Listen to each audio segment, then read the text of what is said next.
Mais uma vez, boa tarde a todos. É com muito gosto e satisfação que nos revemos, muitos de nós nos revemos aqui neste espaço, que já vai sendo habitual para nós, a IACOA, fazermos alguns eventos de natureza mais abrangentes, de disseminação dos nossos projetos. Estamos aqui no projeto, continuamos, que é o projeto de capacitação de uma fileira de equipamentos, serviços e ingredientes para a indústria alimentar. Há cerca de 2 semanas já fizemos aqui a apresentação e a caracterização desta fileira e das suas cerca de 150 empresas identificadas nas regiões Norte e Centro. Hoje estamos aqui numa das áreas que nós definimos como área de qualificação para esta fileira, que é a Indústria 4.0. Vamos ter a oportunidade ao longo destas 2 horas, sensivelmente, de trocar impressões e ideias uns com os outros, de aprender conceitos novos, trocar experiências, trocar ideias, um bocado de uma previsão e antevisão daquilo que poderá ser o futuro. E neste momento não vou alargar mais, daqui por alguns minutos a vice-presidente da IACOA, a Dr. Rosélia Gonçalves, fará realmente a apresentação, a introdução a este seminário. Vamos passar aqui um pequeno vídeo da apresentação deste projeto.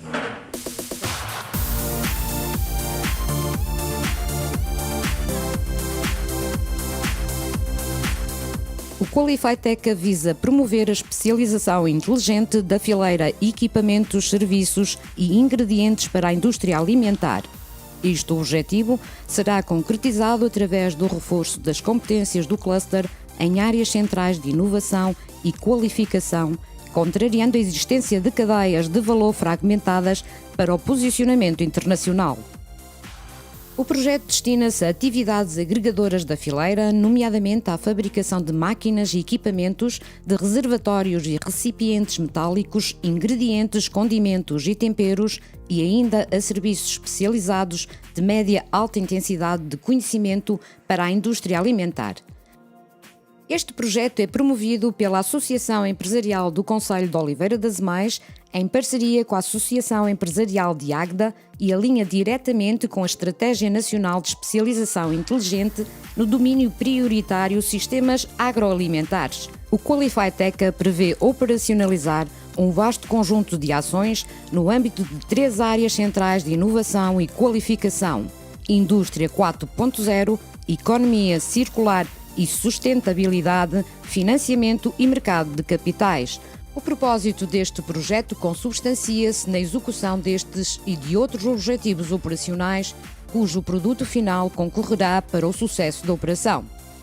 Entre os diversos resultados expectáveis, salientam-se: estudos de caracterização e agregação da fileira, estudo de oportunidades de negócio na economia circular e na indústria 4.0, plano estratégico para a fileira, plano de qualificação em I 4.0, benchmark económico-financeiro e de mercados, benchmark pegada de carbono, plataforma digital, observatório, APP georreferenciada das PME da fileira, APP de diagnóstico e gestão de energia, constituição de rede de ciência e inovação, fontes de financiamento e perfis de investidores.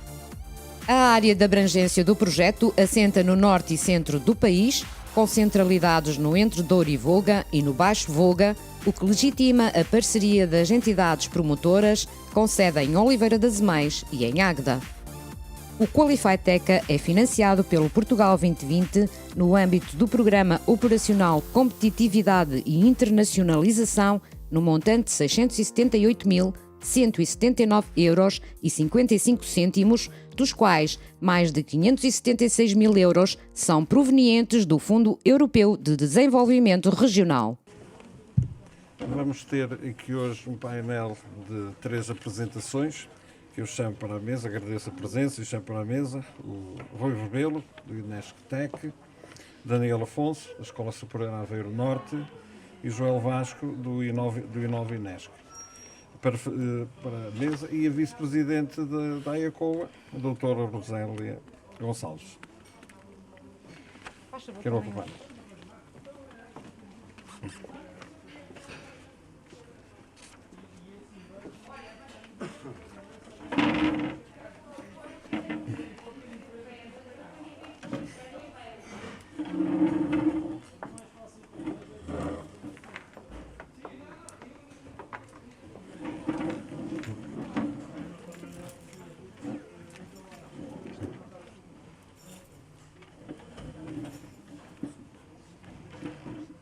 muito obrigado.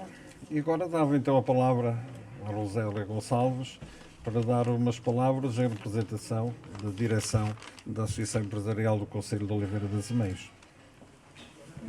Permitam-me tirar a máscara para ser mais audível. Antes de mais, muito obrigada pela vossa presença.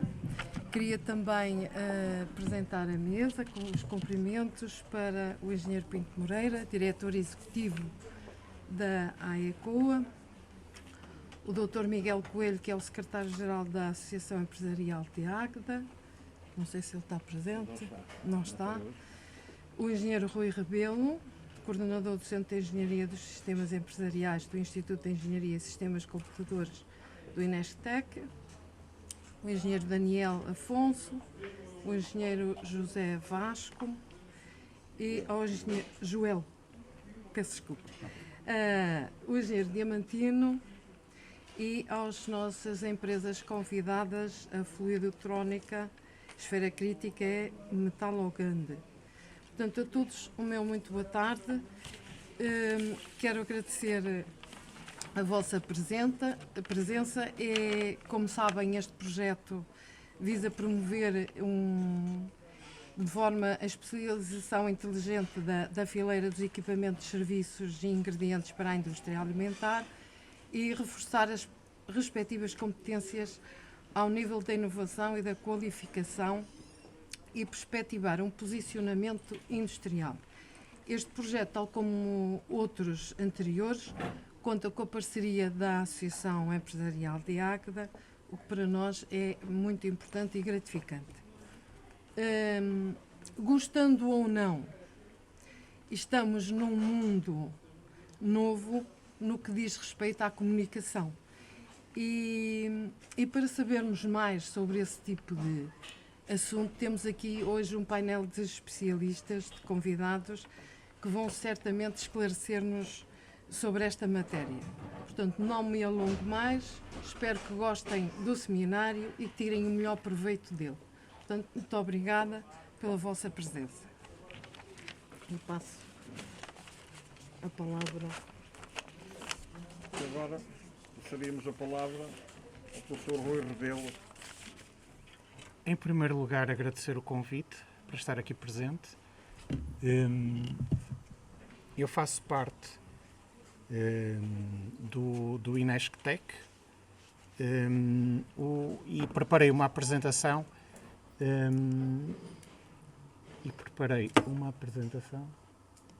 Deixa eu ver se eu consigo passar com o rato.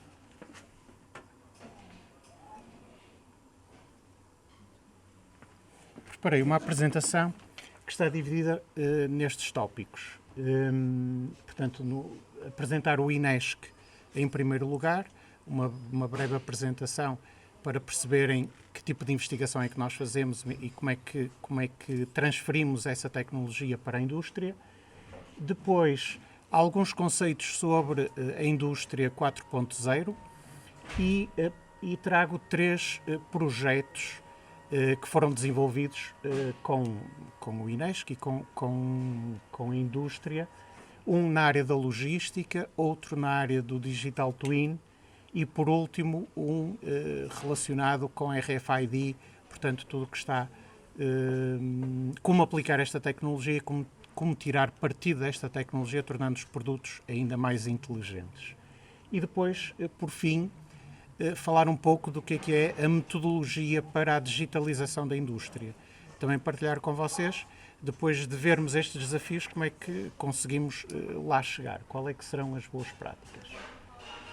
Portanto, o INESC, nós temos 6 polos que estão em 3 cidades, portanto estamos localizados no Porto, que é o polo principal, mas também temos um centro de investigação em Braga e em Vila Real.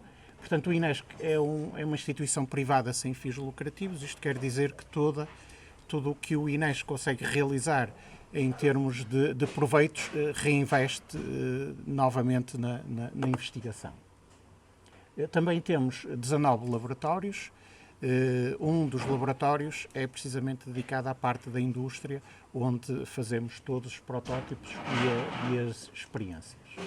Somos cerca de 800 investigadores, 300 dos quais são doutorados integrados. Temos em simultâneo cerca de 25 nacionalidades. Isto quer dizer que muitos dos estudantes escolhem o INESC para fazer quer doutoramento, quer mestrado. E também temos cerca de 200 colaboradores que todos os anos transitam para a indústria. Isto, por um lado, custa-nos, porque estivemos a formar as pessoas e muitas vezes, quando estão a produzir, essas pessoas vão para a indústria, mas também vemos isso como a missão do INESC e como uma das formas de fazer transferência de tecnologia. E se calhar aquela que resulta muito bem, formar as pessoas e depois esses colaboradores transitarem para a indústria.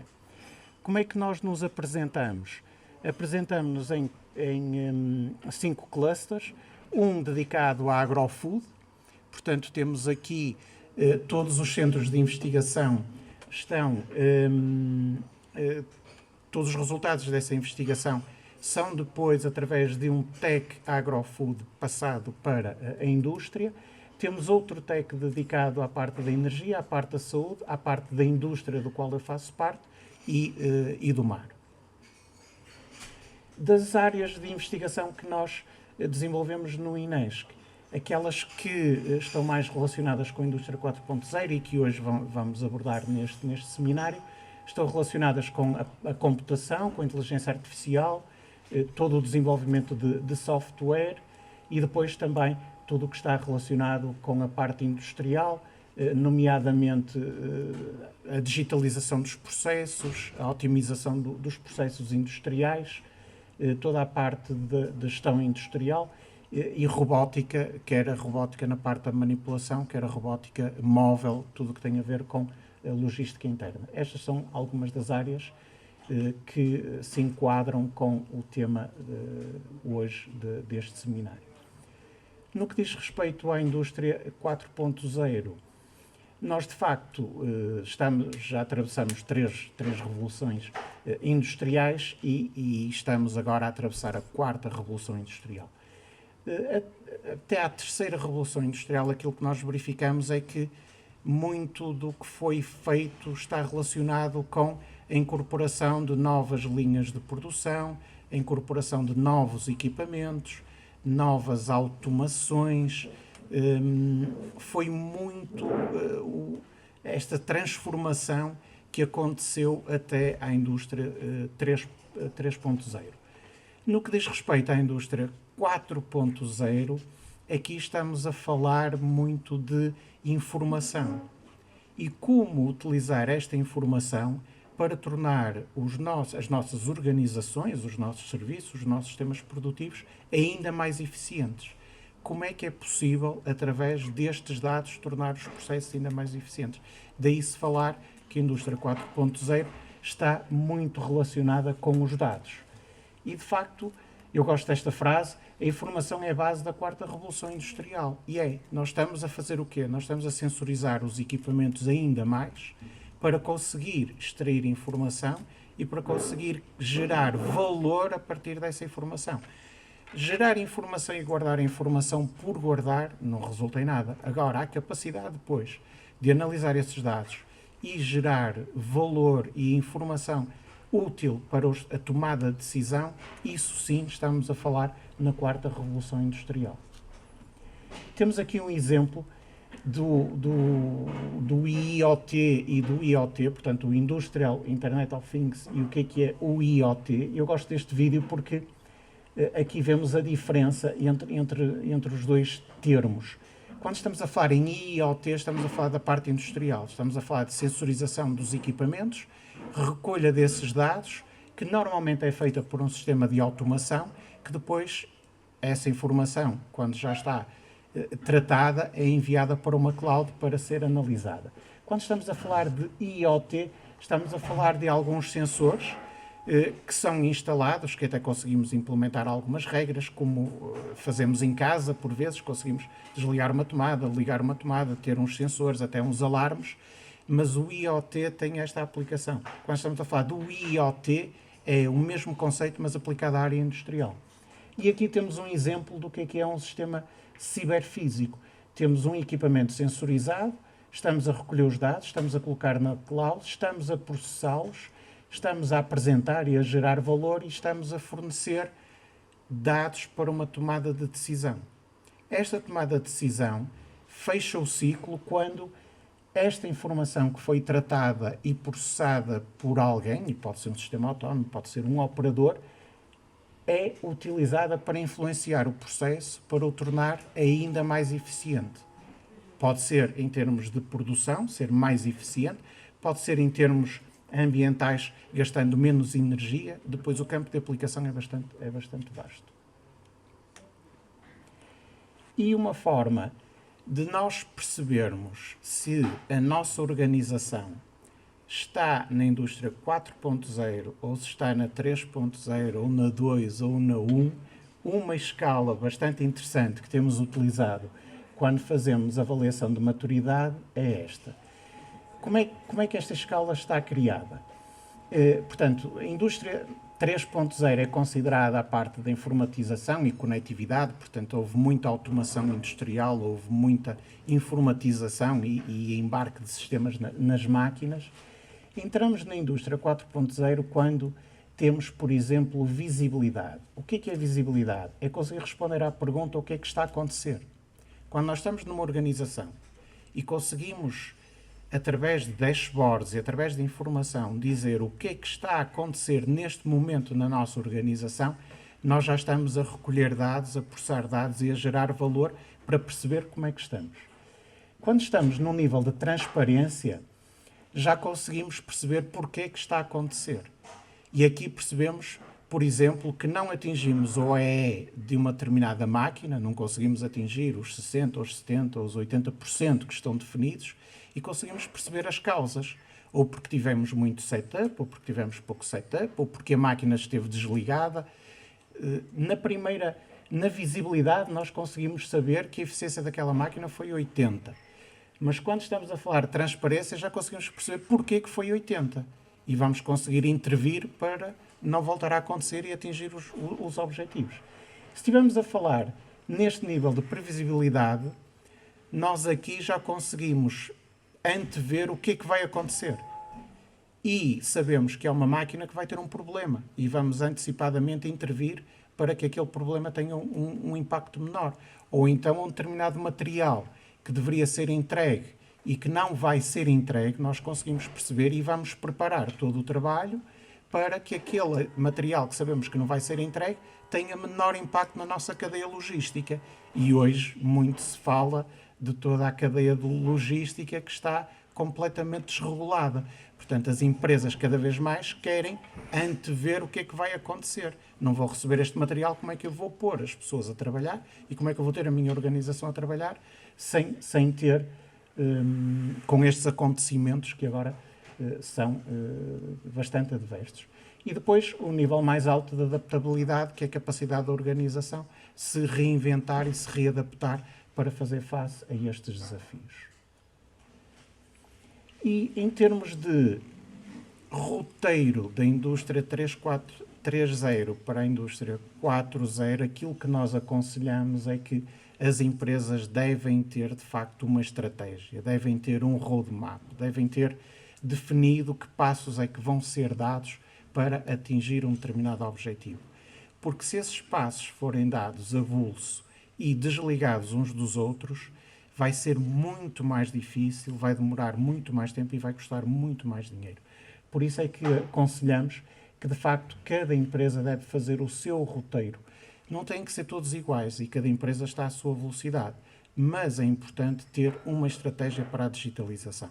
E no final da apresentação, quando estivermos a ver a parte da metodologia, eu vou falar na parte dos cadernos de encargos, os equipamentos que estamos a comprar. Hoje em dia não tem sentido comprar uma máquina que não tenha capacidade de comunicação e que disponibilize os dados. Ainda hoje encontramos empresas que investem muito dinheiro em equipamentos para melhorar o processo produtivo, mas depois os dados estão fechados e a empresa quer aceder à informação e o fabricante simplesmente não permite. E isso hoje em dia não tem sentido. Isso aí não é um caminho para a indústria 4.0. Um dos exemplos que eu trago hoje é o projeto Smart SL. Este projeto foi desenvolvido, eu já acompanho este projeto, eu já estou no INESC desde 95, quando entrei para trabalhar especificamente na área da logística interna, em projetos na altura do setor do calçado, e este projeto é bastante engraçado porque tem sofrido diversas evoluções, eu vou hoje falar nelas, e quando ouço falar na indústria 3.0 e 4.0, parte desse trabalho já vinha a ser feito neste projeto. Portanto, aqui o objetivo portanto, isto é uma fábrica em Paredes de Coura, que tem uma secção de costura com cerca de 300 pessoas e, neste caso, o sistema tem 4 linhas de produção e tem armazéns dinâmicos que estão ligados às linhas de produção. Portanto, isto é uma solução avançada em termos tecnológicos. No passado, o que é que acontecia? Todas estas linhas estavam desligadas umas das outras. Havia uma pessoa no início do transportador que estava a alimentar caixas. Colocava as caixas e todas as decisões estavam na cabeça dessa pessoa. Claro que depois o sistema foi crescendo, o número de pessoas foi aumentando e tornou-se bastante complexo fazer essa gestão dessa forma. Portanto, aqui o que aconteceu? Nós desenvolvemos portanto, este sistema foi todo automatizado, com sensores. Portanto, aqui temos um sensor no tabuleiro de cima e no tabuleiro de baixo que diz se tem caixa ou não tem, cada posto de trabalho. E depois o armazém também tem sensores e o sistema de automação consegue perceber que caixas são, o que é que está lá dentro, qual é a encomenda, qual é a ordem de fabrico e em que fase é que aquele produto está em termos de produção. E depois o sistema, de forma automática, consegue perceber a qualificação de cada um dos operários e em que máquina é que está e automaticamente vai fazendo a distribuição do trabalho pelos postos, sem a intervenção do operador. E isto só foi possível porque houve, de facto, uma evolução muito grande em termos tecnológicos. Os sistemas de automação que antigamente funcionavam por RS-232 a 9600 kbps por segundo, para quem percebe desta parte da comunicação, agora a comunicação com estes sistemas funciona a 100 mil vezes mais rápido. Estamos às vezes a falar em megabits de comunicação.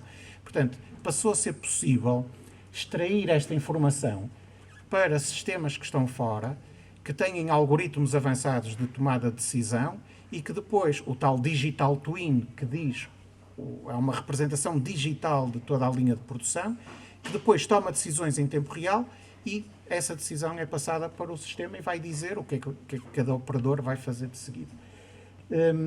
E neste momento vemos esta consola e uma pessoa a tomar a decisão, porque este sistema apoia exatamente nessa decisão. Qual foi a evolução?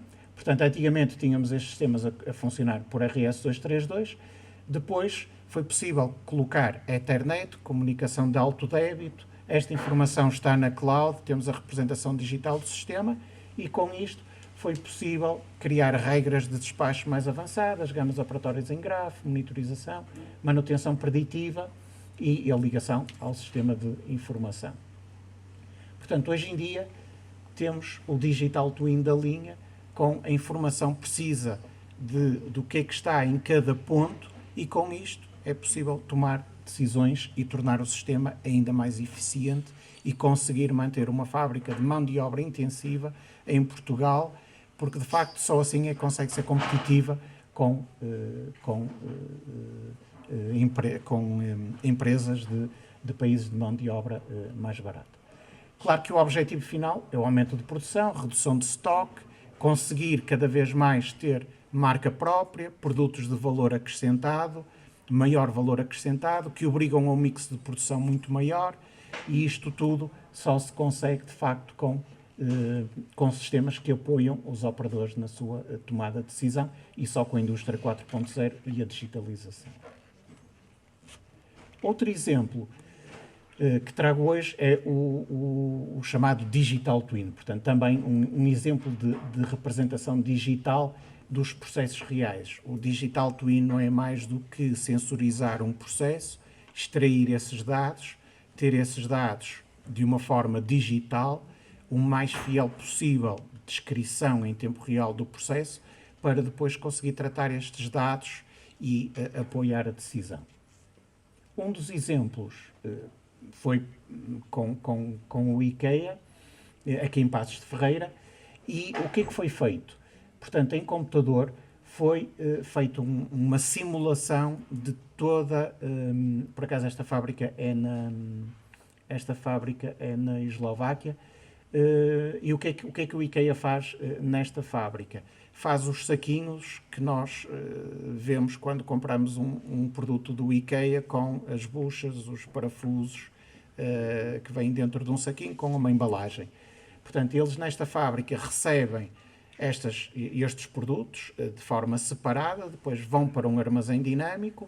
Estes produtos alimentam máquinas que contam os parafusos e às vezes até vêm errados e faltam-nos um parafuso e temos que ir lá reclamar, mas contam esses parafusos, colocam dentro de um saco e esse saco depois é armazenado e é colocado nessas embalagens. Qual era a dificuldade?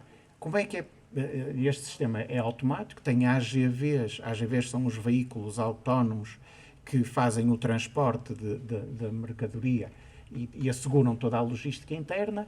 Quantos AGVs é que são necessários? E o sistema, sendo complexo, precisa destas ferramentas de simulação para validar. Porquê? De repente, no cais de descarga, chegam 2, 3, 4 caminhões, o tempo é muito apertado para a descarga, toda a logística tem que ser direcionada para descarregar o caminhão para ele poder ir logo embora, porque senão a empresa está a incorrer em custos. E depois de descarregar, é necessário organizar aquele produto, colocá-lo em armazém, mas nenhuma das máquinas pode parar, porque se as máquinas pararem estamos a ter quebras de produção. Como é que isto é feito? Com ferramentas de simulação que têm uma representação digital de todo o processo. Aqui foi simulada a logística dos AGVs, logística interna. Aqui em Passos de Ferreira foi simulada a fábrica na totalidade, para tomar decisões de desenho de layouts, aquisição de novos equipamentos, como é que a empresa vai à central discutir mixes de produtos. De repente, se tiver mais produtos diferentes, vai ter mais setup. Se tem mais setup, produz menos quantidade. O IKEA, aqui em Passos de Ferreira, ou IKEA em Portugal, utiliza estas ferramentas para depois, inclusive, negociar na central e garantir que, de facto, vai conseguir eficiências e negocia as eficiências e consegue convencer e trazer para Portugal produtos para serem cá produzidos através destas ferramentas. Claro que toda esta simulação precisa de plataformas IoT, também ouvimos falar nas plataformas IoT. Plataforma IoT não é mais do que uma plataforma que vai recolher os dados das máquinas e vai pegar nesses dados, vai transformá-los, vai editá-los, vai tratá-los e vai guardar numa base de dados para serem depois processados com dashboards, e estes KPIs são apresentados aos decisores, aos responsáveis que estão a tomar as decisões. E por último, o último exemplo que trago, portanto, está relacionado com RFID. RFID é uma tecnologia equivalente ao código de barras. A vantagem do RFID é que não é preciso contacto visual para fazer a leitura e escrita de dados. Nós utilizamos RFID nos nossos carros para passar na via verde. Esse é um RFID dinâmico, tem uma pilha. Como é dinâmico e tem uma pilha, ele próprio inicia a comunicação para registar a entrada e a saída do carro, a passagem, e consegue passar a grande velocidade. O RFID passivo é aquele que nós vemos na roupa, é uma antena que não tem bateria, só tem uma antena e tem um processador, e depois, quando está num campo perto de um leitor e de ondas magnéticas, é excitado e vai responder ao leitor dizendo qual é a informação que tem lá, e alguns deles até permitem a escrita. Portanto, é uma tecnologia equivalente ao código de barras, consegue ter um ID único, que é QR agora também consegue, mas consegue ter um ID único e consegue que esta leitura seja feita sem contacto visual. Onde é que foi aplicado esta tecnologia? Esta tecnologia foi aplicada numa loja em Lisboa, da Fly London. O que é que foi feito aqui?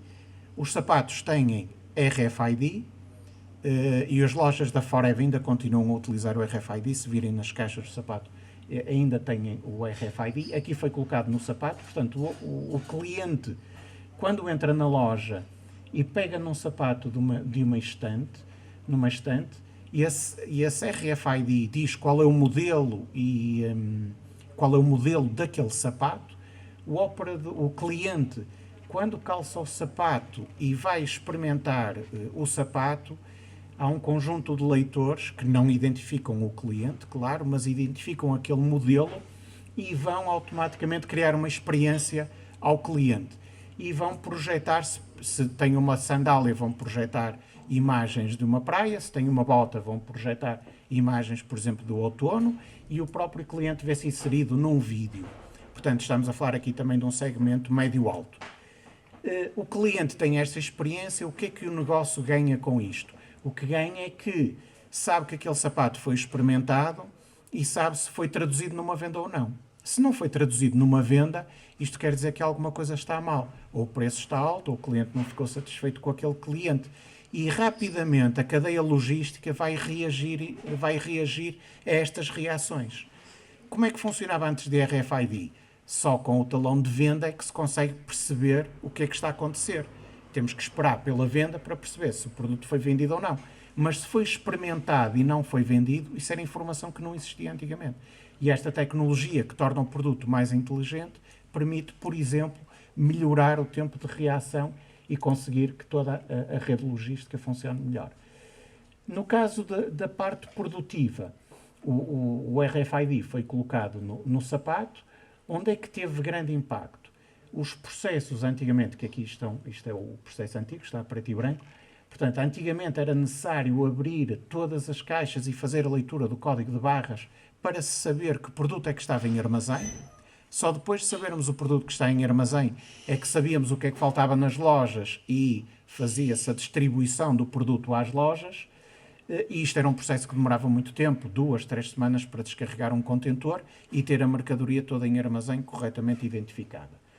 O que é que foi feito? Juntamente com uma empresa aqui da Sanjotec, da Creative Systems, foi aplicado RFID nas caixas de sapatos. Aqui na Foreva não está no sapato, mas está na caixa.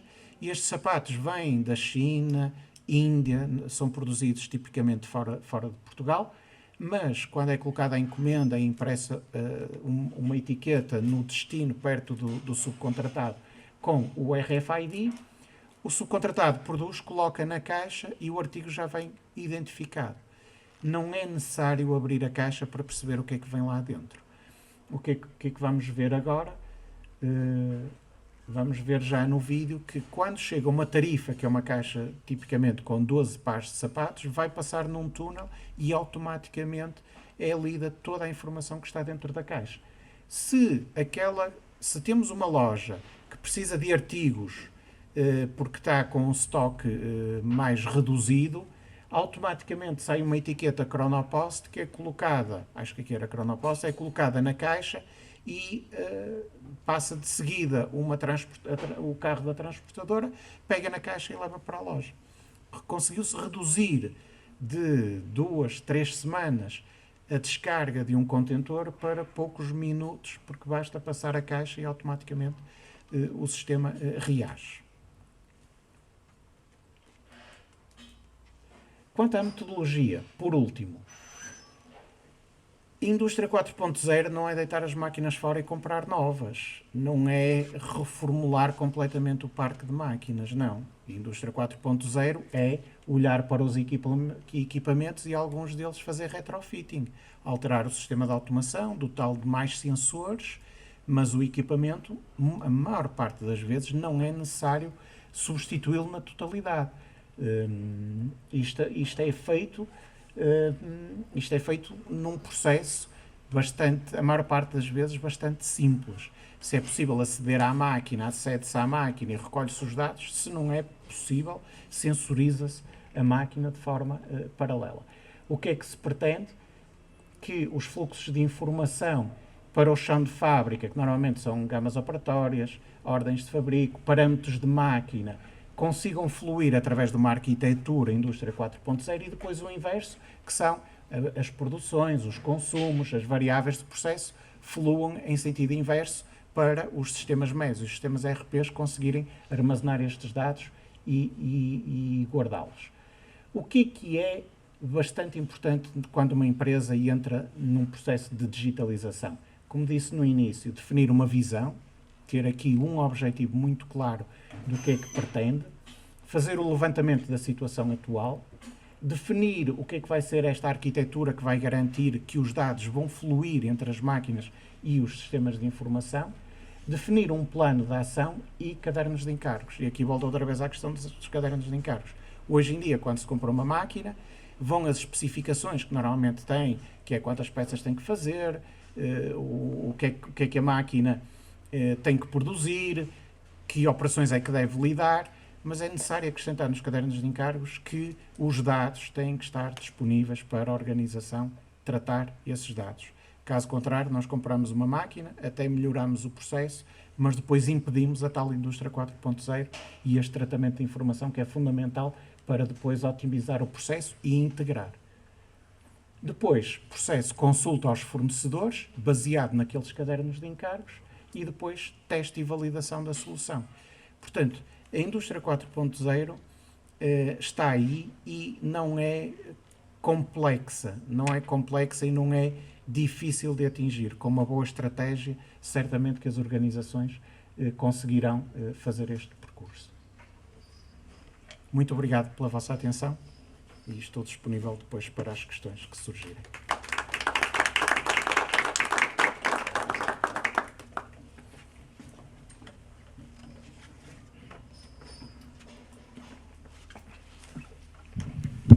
Muito obrigado. E neste momento então dava a palavra ao professor Daniel.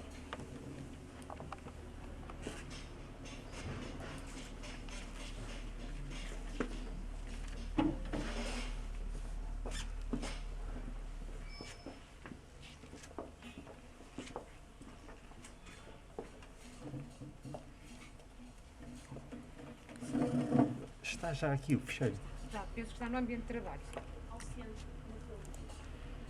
No ambiente de trabalho ao centro. No topo. Deve ser essa. Aqui está.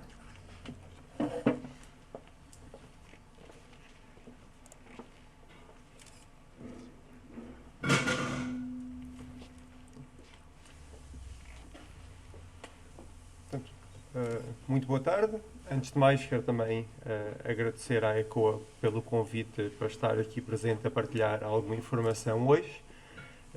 Portanto, como é óbvio, antes da sessão de hoje, nós discutimos um bocadinho de forma a que agora eu possa tentar complementar ou dar continuidade àquilo que foi a apresentação a que assistimos anteriormente. E vou começar a focar mais na máquina e não no sistema como um todo. Na realidade, acabou por se enquadrar bem, porque a apresentação que acabámos de ouvir do Rui terminou com um caderno de encargos para o desenvolvimento de uma nova máquina, ou aquisição, ou retrofitting de uma máquina, e o que eu agora iria aqui apresentar, ao fim e ao cabo, serão a discussão de algumas tecnologias fundamentais e depois da forma como conseguimos integrar diferentes tecnologias que eventualmente todos conhecemos para o desenvolvimento de um equipamento novo, capaz de dar resposta àquilo que foram as necessidades identificadas. Eu trabalho desde 2010 na Universidade de Aveiro, na Escola Superior que fica aqui em Oliveira das Meias, e tenho vindo a colaborar em alguns projetos da Universidade com empresas, particularmente em alguns onde há necessidade ou de desenvolvimento de novo equipamento ou da utilização de outros equipamentos que poderão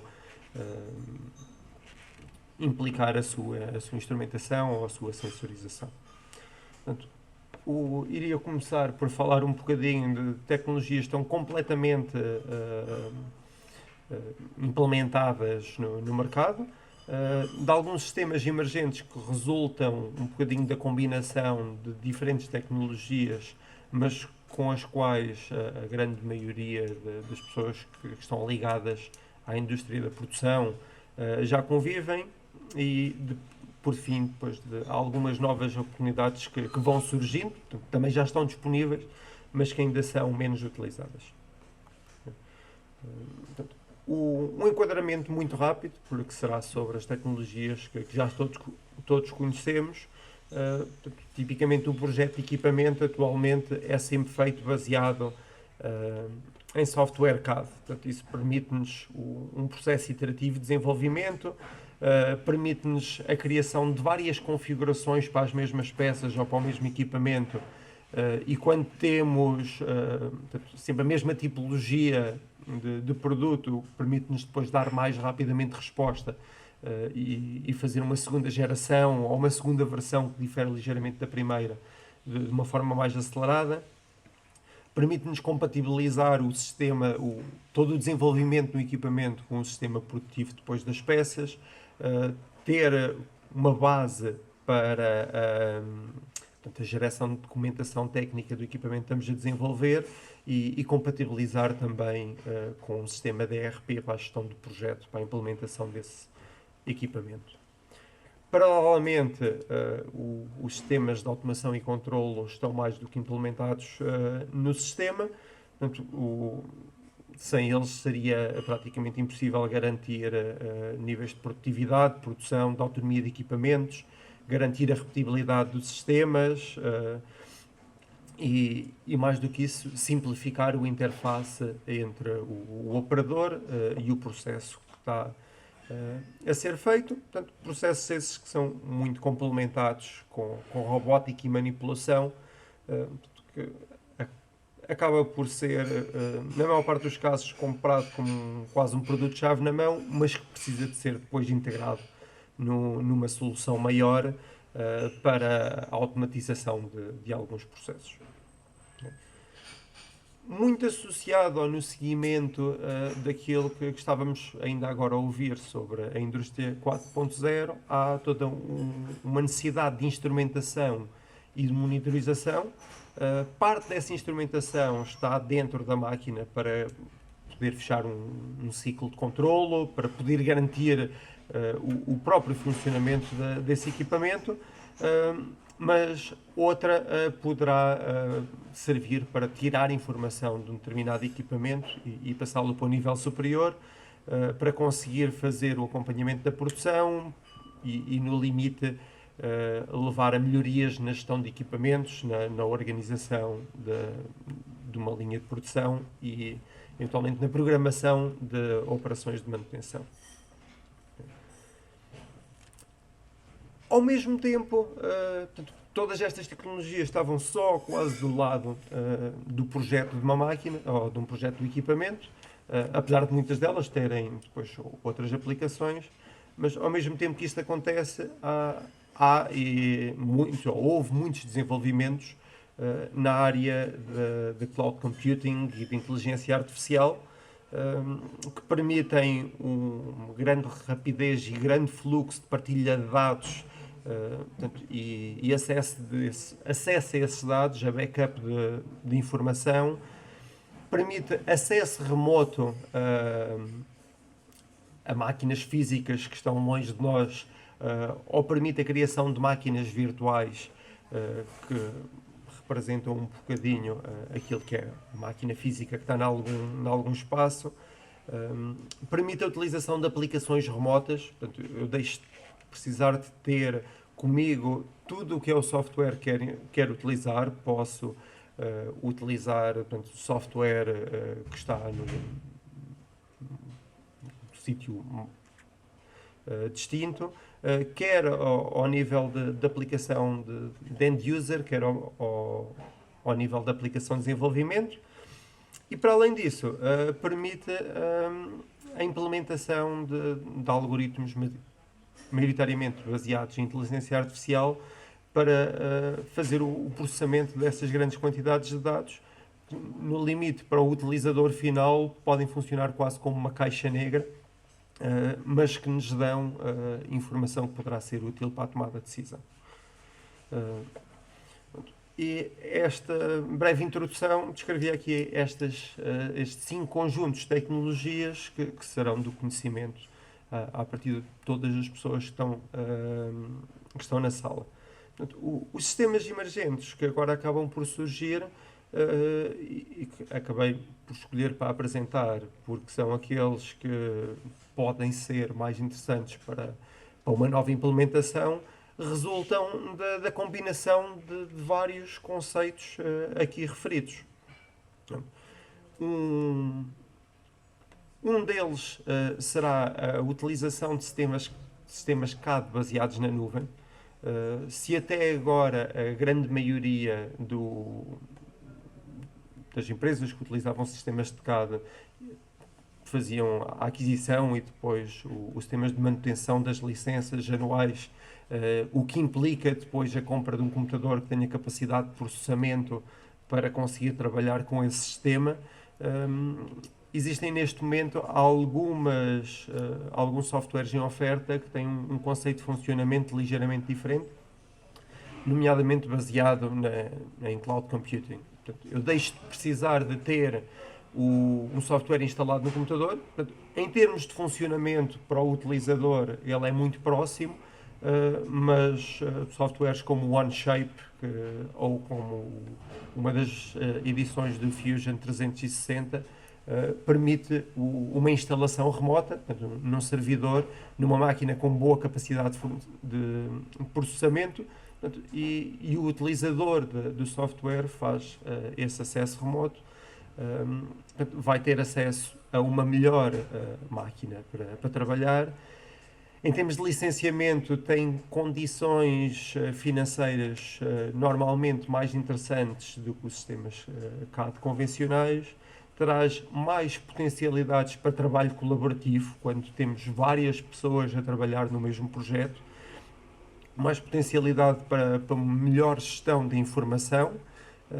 Tem, claro, a desvantagem sempre de depender de uma ligação à rede para garantir que tenho acesso aos meus documentos.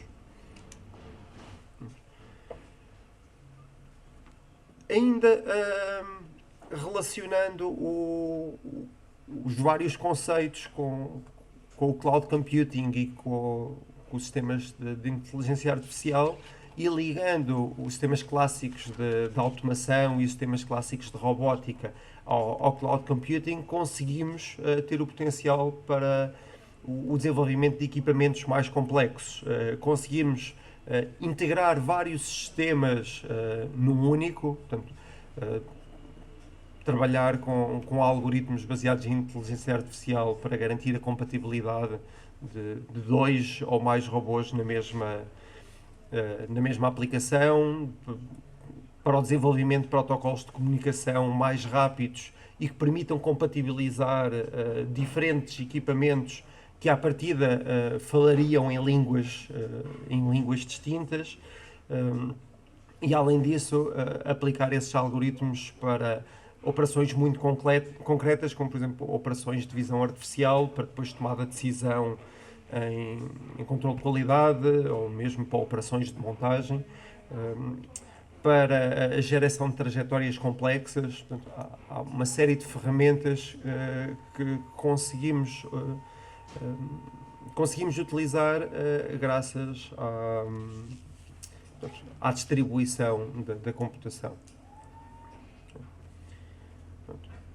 Ainda ao nível da robótica e associando à sensorização, portanto, nasce também um bocadinho o conceito da robótica colaborativa, que se calhar nesta fase já poderia estar mais na primeira parte da apresentação, dentro daquilo que seriam as tecnologias fundamentais, mas se calhar ainda não tem uma representação nas empresas tão significativa como são os manipuladores industriais convencionais. Portanto, o aumento da sensorização dentro de um robô permite, e associado a uma diminuição da velocidade de trabalho, permite depois o desenvolvimento de soluções de robô que podem coabitar com o operador. Portanto, e dessa forma, no limite de ter uma aplicação onde não há barreiras, portanto, que vai ter uma área de implementação mais reduzida, onde poderá haver uma maior proximidade entre o operador e o robô, um ambiente limite mais limpo, claro, sempre com algumas desvantagens, nomeadamente ao nível da robustez e dada a limitação de velocidade ao nível também daquilo que é a produtividade. Associando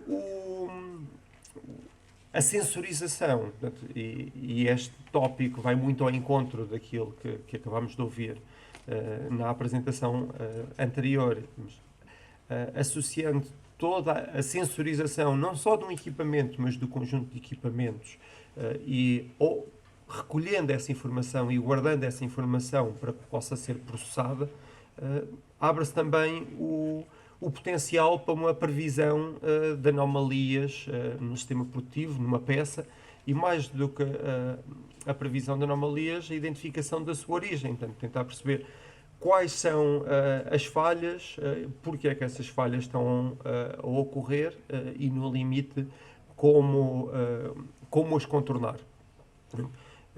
Dentro deste conceito surge também muito o conceito de machine learning, que faz com que deixe de ser necessário desenvolver todo o algoritmo que vai tomar a decisão sobre o que é peça, o que é uma peça não conforme, o que é uma peça conforme, portanto, e passamos a fazer com que a informação que estamos a recolher, ou a informação recolhida, vai ajudar a tomar as próprias decisões sobre essa informação.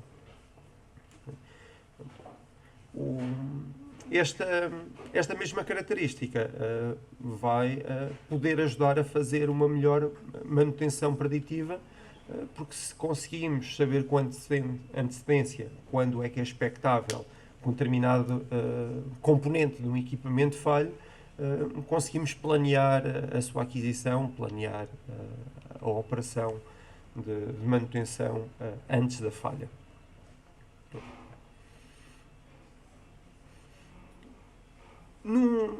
Voltando agora a uma abordagem ligeiramente diferente, mas que vai dar um bocadinho agora o mote à terceira parte da apresentação, temos ainda a possibilidade de combinação de tecnologia de CAD que já conhecemos com a tecnologia de automação para a criação de Digital Twin.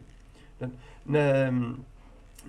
na apresentação anterior falámos também desse conceito muito ao nível de toda a organização.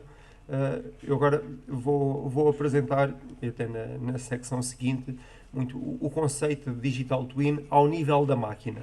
Portanto, ele pode existir num princípio muito básico ao nível de um único componente, e há muito tempo que isso acontece. Quando eu tenho uma máquina, eu consigo aceder, por exemplo, ao autómata, ao controlador dessa máquina e perceber qual é que é o estado em que ele se encontra. Conseguimos fazê-lo ao nível de um conjunto de componentes com sistemas SCADA ou com sistemas dedicados para um determinado equipamento, e conseguimos fazê-lo agora também ao nível de um sistema de toda uma máquina, onde vamos ter um sistema CAD, portanto, o nosso projeto virtual, mas esse projeto virtual irá estar ligado também ao sistema de automação para que consiga controlar o projeto CAD da mesma forma e no limite exatamente com a mesma programação que vou utilizar para programar o sistema real. Portanto, daí vão seguir portanto, novas oportunidades que podemos ter para sistemas de produção que seguem destes conceitos. Claro que é bom sedimentar, ou é fundamental sedimentar o domínio das tecnologias de base para conseguir partir para a exploração das tecnologias mais emergentes e analisar a viabilidade de as usar. Mas, por outro lado, e em particular destas últimas, como são algumas delas tecnologias ainda com poucos utilizadores, ser um dos pioneiros da sua utilização pode trazer uma vantagem para o futuro. Podemos não ter não ter um lucro imediato da exploração de uma nova tecnologia, de um novo conceito, mas ser pioneiro nessa utilização deixa-nos numa posição que poderá ser interessante. Dos dois conceitos que queria apresentar como uma das novas oportunidades de utilização de tecnologias, o primeiro é o comissionamento virtual, que tira principal partido do Digital Twin que estávamos a falar, particularmente do Digital Twin ao nível do sistema, ao nível do equipamento, portanto, no qual temos um modelo CAD relativamente bem detalhado daquilo que vai ser a máquina final.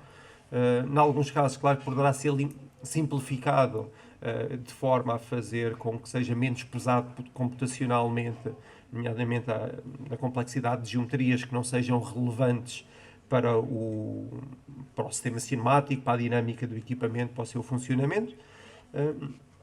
E o que se pretende é integrar a esse sistema CAD o sistema de automação e controlo que vai depois comandar a máquina. Isso pode ser feito de forma ou totalmente virtualizada, ou pode ser feito com hardware de controlo físico, num conceito de hardware in the loop, onde temos já o hardware de controlo final, portanto os autómatos,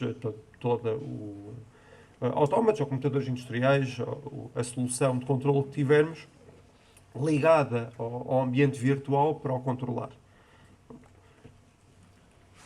Aquilo que é a grande potencialidade de utilização do comissionamento virtual é essencialmente um ganho de tempo no processo de implementação de um novo projeto.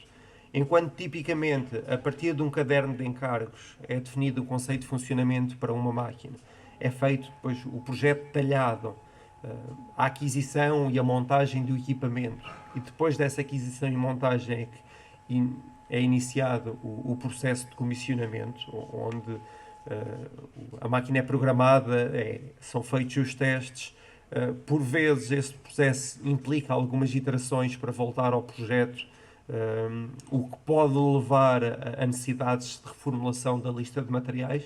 Portanto, temos aqui um processo que poderá ser demorado e pode ter custos acrescidos com a aquisição de componentes, aquisição de materiais, e com custos de montagem e os próprios custos associados ao tempo de desenvolvimento.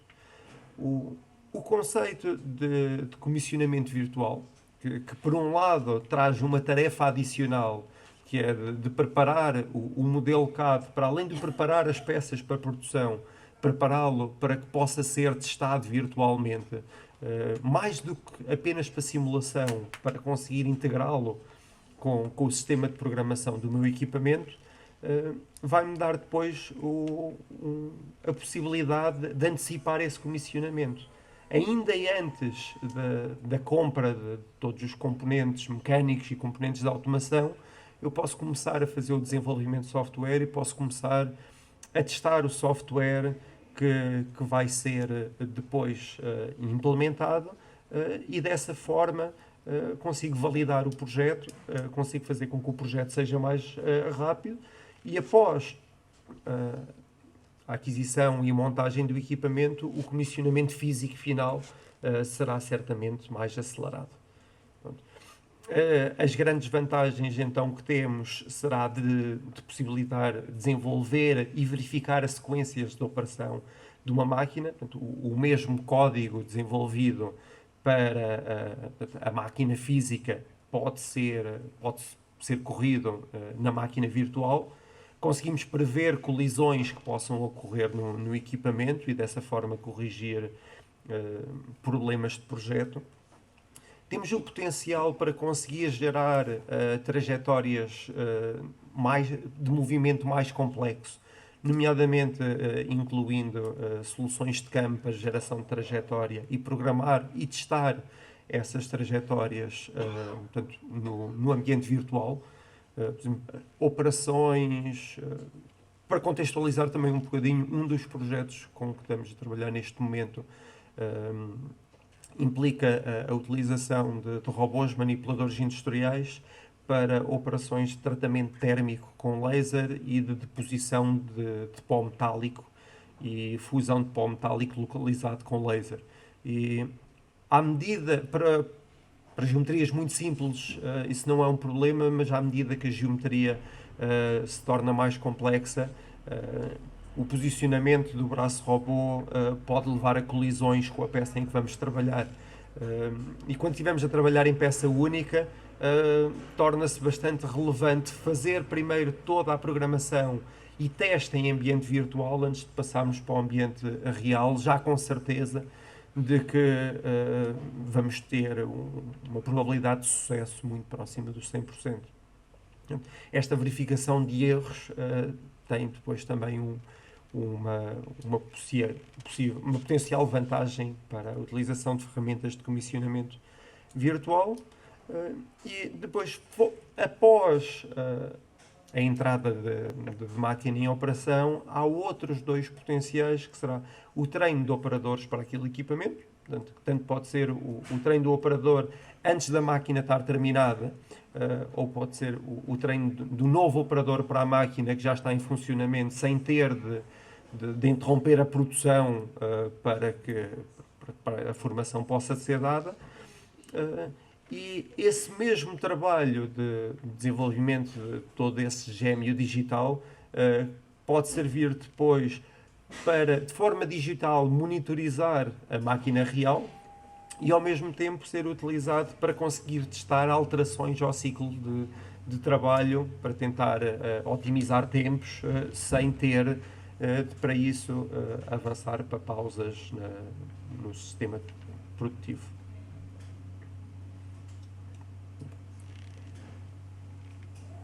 A última tecnologia que eu gostaria aqui de apresentar como uma daquelas que dá oportunidades de desenvolvimento para a sua integração em sistemas de produção é da realidade aumentada, portanto, nomeadamente aplicações de realidade aumentada na indústria, que é muito embrionária ainda.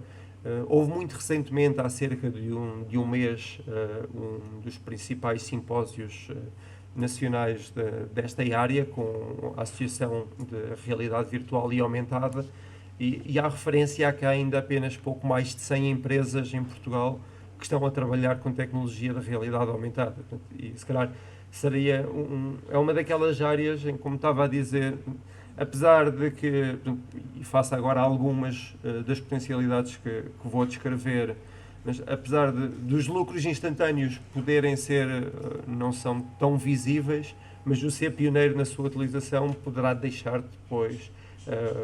nos deixar confortáveis para o futuro. Agora, o conceito básico de realidade aumentada é de que, ou com um headset para conseguir ter um ecrã à frente dos olhos, ou com um telemóvel, ou um tablet, ou qualquer outro dispositivo, portanto, o conceito é de conseguir ver mais do que está na realidade, de ter mais informação do que aquela que consigo ver. E associando esse conceito à sensorização de uma máquina, ao protótipo, ao sistema virtual, ao gêmeo virtual que tinha, vou conseguir utilizar essas técnicas de realidade aumentada, quer com headset, quer com o telefone, para poder comunicar melhor informação com operadores, não tanto operadores de tarefas repetitivas, mas principalmente de uma montagem que implica sempre uma montagem de um produto diferente ou quase de produtos únicos. A mesma tecnologia pode ser utilizada para a monitorização em tempo real, quer de equipamentos. Portanto, se por um lado é interessante termos o gêmeo digital que nos permite, a partir de um computador e à distância, perceber qual é o estado de um determinado equipamento, pode também ser interessante olhar através de um ecrã de telemóvel ou através de um headset para uma máquina e ter informações, por exemplo, de qual é que é a vibração que está num determinado instante num spindle de uma máquina de CNC, qual é que é a taxa de esforço que o motor de um tapete está a rodar. Tudo o que puder ser sensorizado tem informação que pode ser comunicada, e se eu conseguir comunicar depois ao operador ou quem está a visitar a linha de produção in loco, essa facilitação na comunicação poderá trazer vantagens. Pode trazer principais vantagens em tarefas de manutenção, por ter o potencial de conseguir identificar ou sinalizar qual é que é uma fonte de erro, portanto, qual é o sensor que não está a ler, para mais rapidamente aí chegar, ou possibilitar operações de manutenção remota que levam a que um técnico com menos qualificação possa proceder a uma manutenção do equipamento, com um técnico mais experiente a aceder remotamente, ambos a verem o mesmo à frente. E ainda dentro da questão da manutenção, tem ainda potencialidade para servir como ferramenta de treino para a manutenção de uma nova de um equipamento que não pode ser interrompido ou que deve ser parado o mínimo tempo possível. E mais uma vez, e fazendo um bocadinho a ponte ao ponto anterior, para o apoio à montagem e ao comissionamento de equipamentos, maioritariamente quando essa tarefa de montagem é unitária. Portanto, é potencialmente mais rápido eu fazer a montagem de uma máquina quando tiver todas as peças, se tiver à minha frente o desenho ou uma representação gráfica de qual é que é a próxima peça que vou montar e de como é que a devo montar, do que se tiver de estar sempre a consultar documentação técnica em papel, para além de ter o potencial de mais facilmente conseguir atualizar a informação por não ter nenhum ficheiro físico, nenhum documento físico. Dou assim por concluída esta sessão. Muito obrigado.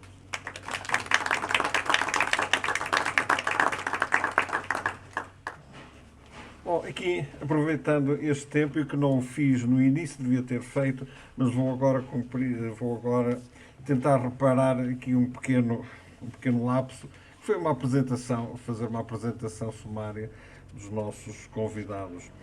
O Rui Diogo Rebelo é licenciado em Engenharia Eletrónica e Informática, é coordenador do Centro de Engenharia e Sistemas Empresariais do Inescotec, consultor sénior nas áreas de gestão de operações, sistemas de informação para gestão fabril, layouts produtivos, balanceamentos de linhas e simulação de sistemas de produção. É gestor de projetos, desempenha funções de gestão e coordenação de projetos de IDT desde 2000, tendo sido responsável por projetos na área da logística interna, sistemas de produção, business intelligence e recomendação para o setor do calçado e têxtil. Destes destacam-se o Fit4U, Framework of Integrated Technologies for User-Centered Products, Segment Shoe, desenvolvimento de um novo conceito na produção de sapatos, Shoe ID, desenvolvimento de um conceito inovador de gestão de toda a cadeia de valor de calçado, desde o fabrico de calçado até à loja com tecnologias RFID. High Speed Shoe Factory, New Walk and Famest. Rui Rebelo conta com cerca de 20 anos de experiência no desenvolvimento de projetos IDT no setor do calçado e do têxtil. O Daniel Gil Afonso, que é nosso vizinho lá na IACOA, portanto, é professor adjunto da ESAN, Escola Superior Aveiro Norte, doutor em Engenharia Mecânica na área de Tecnologia Mecânica, Estampagem Incremental, trabalha nas áreas de Tecnologia Mecânica, Automação, Robótica e Desenvolvimento de Produto. Participa em diversos projetos de investigação em copromoção, em áreas de Tecnologia Mecânica, Automação e Desenvolvimento de Produto. Tem colaborado com a indústria no desenvolvimento de protótipos e trabalhos de engenharia inversa. É responsável pela supervisão e orientação de atividades de IDT no âmbito do desenvolvimento de equipamentos industriais e de engenharia de software. com especial enfoque na investigação industrial de aplicações e software de controlo para sistemas laser e no desenvolvimento, produção e otimização de peças. O Joel Oliveira Correia Vasco, naturalmente que dispensa a sua presença. O Joel Vasco leciona na Escola Superior de Tecnologia e Gestão de Leiria desde novembro de 2001, como membro do Departamento de Engenharia Mecânica, ministrando unidades curriculares em áreas como projeto industrial, projeto de moldes, projetos avançados de fabrico, entre outras. Desde dezembro de 2018, é coordenador do mestrado de Engenharia de Fabricação Digital Direta do Politécnico de Leiria e vice-diretor do doutoramento em Fabricação Digital Direta para as indústrias de polímeros e moldes da Universidade do Minho, recentemente aprovado. Também desenvolve investigação no Instituto de Polímeros e Compósitos da Universidade do Minho, focando as suas áreas de interesse em processos de fabrico subtrativo, formativo e aditivo, microtecnologias e fabrico digital direto. Os resultados da pesquisa foram publicados em revistas científicas indexadas internacionais, capítulos de livros e em conferências internacionais, denominada com revisão científica por partes. Portanto, são estes os nossos convidados. E fazendo também, aproveitando o enquadramento, o porquê da escolha destes convidados e das instituições onde pertencem, naturalmente a ESAN é um parceiro estratégico para a IACOA. A IACOA e a ESAN estamos desde a fundação da ESAN, a fundação da IACOA e da ESAN já em Oliveira das Meias. Estamos inclusive, a IACOA tem a sede na Escola Superior Aveiro Norte. Portanto, estamos ali muito próximos e muito conhecedores mútuos de parte a parte do que é que nós desenvolvemos. O INESC-TEC é também um parceiro já nosso da IACO no outro projeto que nós temos, onde nos propomos desenvolver um roteiro I 4.0 para os sistemas avançados de produção da região norte. E o Inova INESC também é um parceiro que nós temos, copromotor connosco no projeto o Wake I 4.0, que é um projeto onde nos comprometemos, é um projeto de inovação, de empreendedorismo puro, em que nos propomos, daqui por 2 anos, a constituição de 12 startups tecnológicas I 4.0. Portanto, esta é a escolha. São estes os nossos convidados e uma aposta estratégica da IACOA de nós desenvolvermos projetos alinhados com o nosso tecido empresarial, tecido industrial, e trabalhando nestas vertentes de inovação. Este projeto, o equipamentos, sistemas e ingredientes para a indústria alimentar, tem um conjunto de atividades, entre as quais uma grande atividade que é a caracterização da fileira e a sua capacidade económica, portanto, que já foi feito e apresentado e está disponível brevemente no nosso website. Nós definimos depois três áreas centrais de inovação, ou seja, com esta fileira, depois de a conhecermos e a caracterizarmos quantas empresas, como é que ela deve evoluir. Então nós identificamos e em projetos submetemos ali, para nós, nossa visão, nosso entendimento, há aqui 3 áreas centrais de inovação. Uma área central de inovação é a indústria 4.0, exatamente. A outra área central de inovação tem a ver com o ambiente, portanto, a pegada de carbono, a sustentabilidade e a responsabilidade ambiental, outra área. E a terceira área é a literacia financeira. Isto é, como é que nós conseguimos ser inovadores, ser criativos e como é que nós conseguimos obter formas de financiamento desta inovação. Portanto, é também uma área, a literacia financeira, que entendemos que há uma certa necessidade de melhorar os conceitos e a formação de empresários. Portanto, o I 4.0 é exatamente uma destas áreas centrais de inovação. E também os nossos convidados, nós temos, além deste seminário de apresentação, vamos constituir aquilo que faz parte do projeto, uma rede de ciência e inovação. Isto em que é que consiste? Consiste em que, numa primeira fase, vamos fazer convite a várias entidades, institutos, universidades, institutos de investigação, laboratórios colaborativos, para nos apresentar um currículo, um portfólio de projetos desenvolvidos na área I 4.0. Depois, com esses currículos, nós iremos selecionar um conjunto de entidades que nós entendemos que serão a nossa base de partida desta rede de ciência e inovação. Isto é, para todas as empresas, para toda esta fileira de equipamentos, serviços e ingredientes para a indústria alimentar, no seu ecossistema fará parte também os sistemas de investigação e desenvolvimento com vista a protocolos, a projetos futuros de colaboração.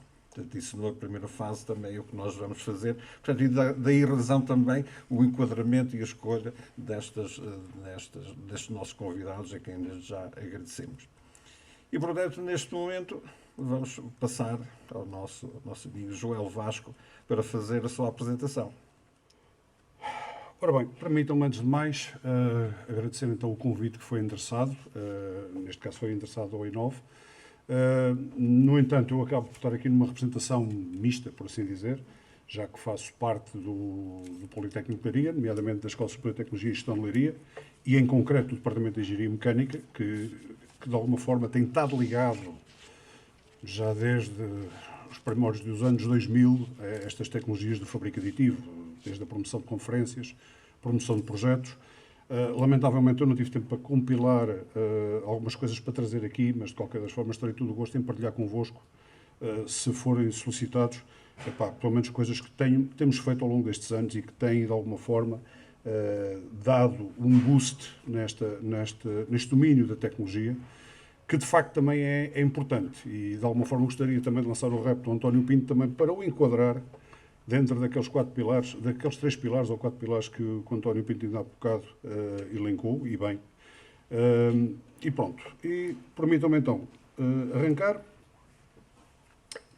E não há dúvida nenhuma que o fabrico aditivo é, dentro do ecossistema da indústria 4.0, é uma das chamadas tecnologias facilitadoras. E, de facto, se nós pretendemos, efetivamente, atingir a flexibilidade nos processos de fabrico, se há algo que consegue produzir, caso a caso, um produto diferente, uma peça diferente, ou incluir novas features, novas características, esse processo por eleição é um processo de fabrico aditivo, claramente. Estamos numa zona de moldes, eu também habito perto de uma zona de moldes. Um molde é uma ferramenta pensada para uma produção de de milhões, ou de muitos milhares, melhor dizendo. A partir do momento em que se começam a entrar em questões como a customização em massa, é evidente que não estou a dizer que os moldes vão ficar obsoletos, simplesmente vou dizer que há uma cota de mercado que vai ter que passar para outros processos de fabrico, que não os processos formativos clássicos de alto débito. Okay? Entrando na lógica daquilo que é o fabrico aditivo per si, basicamente o que este processo de fabrico, que é aquilo que normalmente se designa como sendo a aproximação bottom to top, ou seja, basicamente eu construo a peça do nada, entre aspas, depende obviamente do meio da tecnologia que está envolvida, é completamente inversa da abordagem que normalmente utilizamos, que é top to bottom, ou seja, nós partimos de um bloco e esculpimos, permite uma expressão, até chegar à peça. Portanto, esta abordagem é completamente diferente. Ora bem, podemos ter um produto que nasce de uma ideia, nasce de uma aplicação, nasce de uma necessidade de um mercado. A partir daí podemos fazer um modelo CAD, como estava ainda há pouco o Daniel a apresentar. Esse modelo CAD pode ser otimizado por simulação numérica, por simulação topológica, pode não ser um produto desenvolvido de raiz, pode ser um produto desenvolvido a partir de uma reengenharia de um produto existente, daí a história da engenharia inversa, que está ali pela sigla EI, não é Estado Islâmico, atenção. Obviamente, associado também ao desenvolvimento do produto está a seleção do material e aqui claramente a tecnologia, e no caso do processo de fabrico aditivo, o binómio acaba por estar sempre associado. Nunca é fácil dissociar o material da tecnologia em si. E depois temos que fazer toda a preparação da construção da peça. Temos que fazer o slicing. O slicing não é mais do que o fatiamento. E o que é o fatiamento? Para aqueles que eventualmente estejam menos familiarizados, basicamente temos a capacidade de produzir um componente com complexidade geométrica mais complexa que se possa imaginar. Simplesmente, ao fatiá-lo, vamos ter o quê? Camadas 2D simples. Camadas a 2 dimensões. E na prática é isso que o processo faz. Ele pega em várias secções 2D e, por simplesmente, vai empilhando-as até formar a peça final. E depois temos ali o resultado. Ora bem, onde é que o fabrico aditivo aqui tem um papel fundamental na indústria 4.0? Este gráfico que está aqui ilustra um bocadinho aquilo que é, digamos assim, onde é que se centram, onde é que os custos de produção estão otimizados. E, ao fim e ao cabo, é no fundo daquela curva mais acentuada. Portanto, o objetivo aqui é produzir precisamente ao centro daquele gráfico, onde os custos estão otimizados. Qualquer custo variante, seja para a esquerda ou para a direita, vai-me implicar um custo de produção ou um custo de alteração de layout ou qualquer coisa que seja. Portanto, vai ter custos. Onde é que o fabrico aditivo entra? Entra na flexibilidade que pode trazer aos processos de fabrico. Ou seja, vai tentar pegar naquela curva, naquela parábola invertida preta e vai tentar achatá-la e tentar incluí-la, ou seja, mais abaixo, por forma de que aconteça o quê? Que quando eu faço variações, quer à esquerda, quer à direita, a variação dos custos não seja assim tão alta. Ou seja, consigo entrar no tal conceito de customização em massa, em que o custo das variantes não custa pouco mais do que a versão standard. E aí sim, aí temos realmente um mercado verdadeiramente altamente personalizado no domínio dos produtos. Obviamente, tal e qual como estávamos a falar, vai levar à customização em massa. O fabrico aditivo em si tem várias tecnologias e metodologias complementares que são fundamentais. A parte da simulação numérica e do design generativo ou própria otimização topológica, que vai permitir fazer algo muito importante. Muitas das vezes, e quem tem uma impressora em casa, comete o erro, ok, parti uma peça de um eletrodoméstico ou de outro componente qualquer. A nossa primeira intenção é, de facto, replicar a peça e replicar a geometria. Não é? Na realidade, muitas das vezes, nós estamos a sobredimensionar essa peça. Obviamente, isso não acontece se usarmos um material de qualidade inferior àquele que se partiu originalmente, não é? Mas devíamos, novamente, permitam-me o termo, reengenheirar a peça. Ok? E isso é fundamental com componentes de simulação numérica. Okay? Outra componente importante, como eu já tinha dito, era a engenharia inversa. Mais uma vez, não só para obter os modelos 3D, como às vezes também para fazer controle dimensional ou de forma. Também acaba por surgir, tanto na vertente da aquisição de geometria, seja para processos de reengenharia, como também para processos de controle metrológico. Depois, e não por último, aquele conceito de Design for Additive Manufacturing, ou DFAM, que deriva diretamente do conceito de DFM, que é Design for Manufacturing. Ou seja, que é projetar a peça de forma a que ela otimize todos os processos de fabrico e custe e demore o menos tempo possível. Não é? Aqui, basicamente, o que é que o DFAM adiciona? Adiciona uma componente importante que é a mudança de mindset. O projetista da peça deixa de ter uma peça que tem a tal abordagem top to bottom, mas passa a ter bottom to top. Liberdade geométrica praticamente total e a capacidade de interromper o processo a meio do caminho numa etapa e, por exemplo, incluir uma tag RFID no meio da peça, como o Rui ainda há bocado estava a apresentar, por exemplo. Aplicações que vocês têm para isto. Surge claramente as ferramentas otimizadas. Não estamos aqui por causa dos moldes de injeção, mas tem sido um dos grandes cores do meu trabalho. É a aplicação destas tecnologias no domínio dos moldes. Mesmo pensando em moldes com as produções de milhões, onde estas tecnologias ainda se tornam cada vez mais relevantes, precisamente porquê? Porque conseguem excelentes economias de escala. Muitas das vezes os industriais ou os empresários acabam por destacar no facto do preço da tecnologia ou do preço dos produtos da tecnologia custar conservadoramente 4 a 5 vezes mais que a mesma peça maquinada convencionalmente.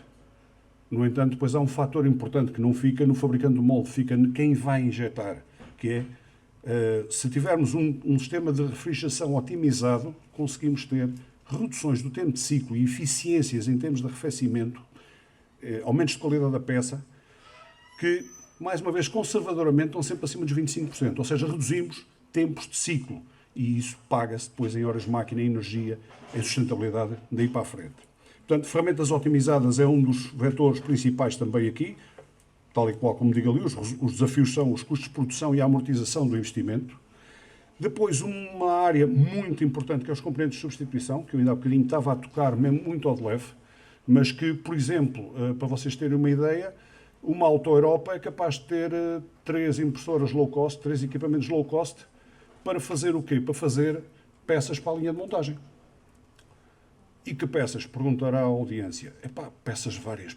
Gabaritos para colocar letterings nos carros, pequenas chaves, que de antes eram feitas em alumínio, que a Auto Europa teria que subcontratar, que teria um tempo de entrega de vários dias, quiçá uma semana, e que os homens dizem, pura e simplesmente, projetam o objeto, põem a imprimir, fica a trabalhar durante a noite, ao fim de 7, 8 horas a peça está feita. O próximo turno já tem uma peça para trabalhar. Portanto, os componentes de substituição são uma realidade. Perguntarão, e duram exatamente o mesmo? Não tem que durar, se calhar só tem que durar para minimizar o downtime da máquina. Só tem que assegurar aquele período. Não tem que assegurar o resto da vida da máquina. Não é? Obviamente aqui, e mais um bocadinho pegando naquilo que eu estava dizendo há pouco, é importante pensar nos materiais que temos disponíveis e fazer uma análise da vida útil do produto feito com aquele material, naturalmente. Por fim, e não por último, os bens de consumo. Obviamente estamos aqui a falar da indústria alimentar, também vou tocar nisso, mas aqui vamos pensar genericamente, onde o desafio efetivamente é os custos de produção e as cadências de produção. Poderá fazer sentido aqui, mesmo nesta audiência, obviamente, falar um bocadinho disso. Desde há vontade 3 anos, 4 anos, que se observa, mesmo naquilo que se vê nas feiras internacionais, obviamente nos últimos 2 anos não houve feiras internacionais, pelo menos de jeito para a gente visitar, por razões que toda a gente conhece, há uma tendência clara de os fabricantes desta tipologia de equipamentos aumentarem volumes de construção, aumentarem capacidades de processamento. Muitas das vezes até com requisitos da própria indústria. Eu estou-me a lembrar, por exemplo, da Daimler Chrysler ter encomendado uma máquina a concept laser com um volume de construção para fazer blocos de motor em alumínio. Isto já aconteceu para aí há meia dúzia de anos, à vontade. Em 2020, em plena pandemia, foi lançado um equipamento, ainda dentro do metálico, com mais 900 por 600 mais ou menos em termos de volume, com 12 lasers. Ou seja, vê-se claramente ali uma tendência clara de aumentar produtividade. Portanto, o caminho vai ser nesse sentido. Ou seja, nos processos de fabrico aditivo metálico, claramente aí procurar buscar mercado à fundição, nos processos de fabrico aditivo não metálico, a ir buscar um nicho de mercado também aos moldes de injeção de termoplásticos. E isto é uma das coisas que, por exemplo, para mim acaba por surgir um bocadinho como quase uma missão de evangelização para os industriais, porque às vezes também acho que não veem esta realidade a aproximar-se. Okay? Ora bem, dentro do ecossistema que nós podemos considerar só para o fabrico aditivo, obviamente temos aqui 3 pequenos universos. Temos 3 pequenos, para mim estão a colocar entre aspas, não é? Temos o mercado, temos a investigação e desenvolvimento e o design, e temos a fábrica e o subcontrato, não é? Obviamente cada um deles com os seus objetivos, não é? O mercado quer produtos customizados, a investigação quer otimizar os produtos e o chão de fábrica quer produtividade, essencialmente, tal e qual como já os meus colegas oradores anteriores referiram. No entanto, aqui, qual é a vantagem de ter estes 3 universos interligados?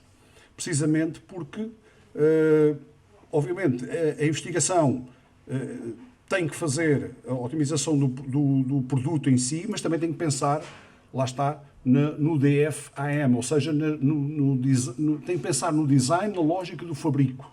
E então tem que haver engenharia, daí aquela seta horizontal. Por outro lado, a fábrica quer produzir, quer ter cadência de produção, quer fornecer ao mercado.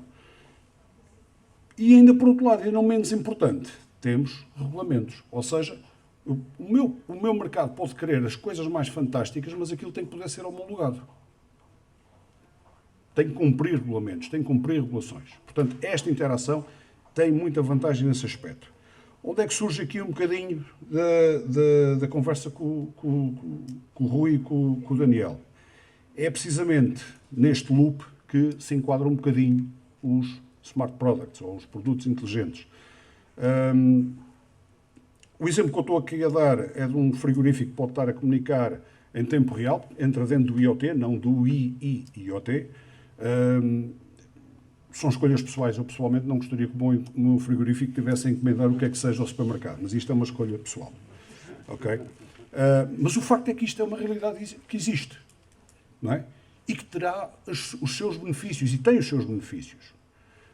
Não deixa de despertar algumas reservas? Pode despertar algumas reservas, sim. E eu também as tenho. Mas também não vou deixar de concordar que esta evolução tecnológica é uma avalanche que nós não vamos poder negar. Okay? Ainda dentro dos smart products, o objetivo, claramente, é que o produto tenha esta memória digital que cumpra toda a sua extensão da vida. Ou seja, desde iterações de projeto e desenvolvimento, as simulações, rastreabilidade acerca dos dados de produção, instruções de manutenção, ou seja, os tais layers que nós precisamos em cima do smart product para fazer realidade aumentada, não é? Para termos aquela informação, para podermos reter aquela informação e poder utilizá-la também, e, por que não, incluir também informação no seu fim de vida. Ou seja, como é que aquele produto, como é que ele se vai decompor, como é que ele vai chegar ao ecoponto, se vai para o aterro, se não vai para o aterro, como é que é? Não é? Tudo isto são questões extremamente importantes. E, mais uma vez, digo que o facto de eu ter um processo de fabrico, ou de eu estar a falar aqui de um processo de fabrico que permite a construção por camadas, permite perfeitamente a interrupção do produto numa determinada camada, desde que eu tenha criado a cavidade e introduzir, se eu posso introduzir uma porca ou um parafuso, também posso introduzir um sensor. Não é? Portanto, ora bem, dentro daquilo que são os aditivos propriamente ditos, eu não vos quero maçar com isto, mas de qualquer das formas havia alguma mediatização da tecnologia que generalizava tudo e chamava impressão 3D a tudo. Vocês já terão reparado que eu procuro fugir do termo impressão 3D e procurar utilizar mais fábrica aditivo, por ser mais genérico. Porquê? Basicamente, estes erros de linguagem criados pelos média, basicamente acabaram por ter o seu término em 2012, quando o Comitê Técnico da ISO e o Comitê Técnico da ASTM americana se juntaram e fundaram e criaram em 2014, mas salvo erro esta só saiu em 2015, as primeiras normalizações sobre designações, processos, tipos de caracterizações, etc. Porque uma das coisas que subsistia muito era nós acreditávamos numa peça feita por fabrico aditivo. Posso-vos dizer que dos projetos que tenho feito, aquilo supera muitas expectativas. Não é? E há bastantes e bons exemplos disso. Só dessa normalização surgiram aquelas 7 categorias, não vamos falar aqui de todas, mas pronto, existe a fotopolimização em tanque, para quem conhece, inclui-se lá a estereotografia, a impressão de material, a impressão de aglomerantes, extrusão de material, aqui onde se inclui a maior parte dos equipamentos low cost, que nós conhecemos e que se vendem aí quase ao desbarato, construção de filamento, depois os processos de sinterização e fusão em cama de pó, a laminação por folhas e, por último, a deposição direcionada de energia. Avançava aqui para este quadro, que me parece assim um bocadinho mais interessante, só para vermos o tipo de materiais processados, ou seja, também da mesma forma por categoria, e ao vermos os materiais processados, vamos ver que, em alguns casos, as duas primeiras categorias estão focadas única e exclusivamente em resinas, ou seja, estamos a falar de processos que usam material em fase líquida, e que, por exemplo, a categoria 3 e a categoria 5 utilizam em pó, aliás, e a 7 também, perdão, desculpem, utilizam em pó. Portanto, estamos a falar de processos de fusão e de sinterização para fazer a aglomeração das partículas de pó e formar a peça. Naquelas duas colunas do meio do desempenho, também acaba por ter ali alguma classificação que é interessante. Epá, não deixa de ser qualitativa e poderá ter alguma ambiguidade mediante a experiência que todos temos, naturalmente, mas claramente, por exemplo, para termos uma ideia em termos de processos que constroem meio líquido, há resinas a aguentar qualquer coisa como 175 graus. Estamos a falar de resinas que podem estar dentro de um compartimento motor de um automóvel. Portanto, não é por facto da matéria-prima ser de fase líquida que temos ali um handicap para o desempenho mecânico da peça e, quiçá, até térmico, não é? Nestes casos. Pronto, não vale a pena estarmos aqui digamos assim, a escalpelizar toda esta tabela. Chamava só então a atenção para a última coluna, onde se vê que, de facto, que há processos, não obstante serem muito interessantes, mas que há necessidade de fazer pós-processamento, dependendo, obviamente, dos materiais que são utilizados. Vocês reparem, por exemplo, que a impressão de aglomerante pode processar pós-poliméricos, pós-cerâmicos, pós-metálicos, não ao mesmo tempo e não na mesma máquina, por razões várias. Okay? Porque depois o workflow vai ser diferente. Entrando naquilo que é o acabamento, ou o pós-processamento, melhor dizendo, eu começaria então pela parte de baixo da tarte, dos polímeros e resinas, para pegarmos naquilo que está mais próximo se calhar, do conhecimento de todos, e pensemos num equipamento de extrusão de filamento, onde basicamente teremos dois extrusores, um deposita o material da peça, o outro tipicamente deposita o material de suportes. Por suportes entenda-se aquelas estruturas que têm que ser impressas também da mesma forma, para dar sustentação àquilo que eu normalmente chamo como zonas negativas, não é? Zonas suspensas que têm que ficar, obviamente, para se garantir o seu posicionamento geométrico, tem que se ter uma estrutura por baixo, tem que se criar os tais suportes por baixo.